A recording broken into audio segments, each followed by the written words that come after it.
2016 жылдың 4 тоқсанынан бастап Аққу шағын ауданының 3 кезегінің тұрғын үй құрылыстары басталды.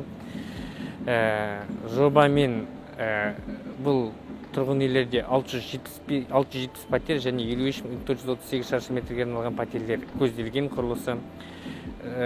Жоба жалпы 3 тұрғын үйден тұрады және инженерлік коммуникациялық инфрақұрылым және абаттандыру жұмыстары көзделген жобамен.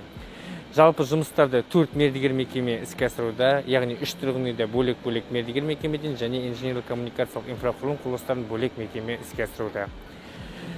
Бұл жобаның ұзақ мерзім бойы іске асырылу себебі әртүрлі әкімшілік рәсімдерге байланысты созылды. Қазіргі уақытта құрылыс мүмкіндігінше жандандырылуда.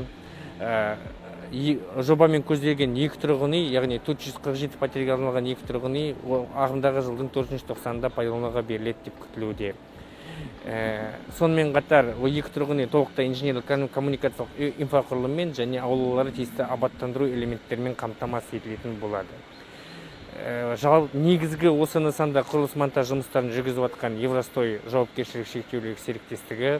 Бұл өте тәжірибелі мекеме. Соңғы 15 жылдықта өңірімізде бірнеше әлеуметтік және азаматтық бағыттағы нысандардың пайдалануға берілген.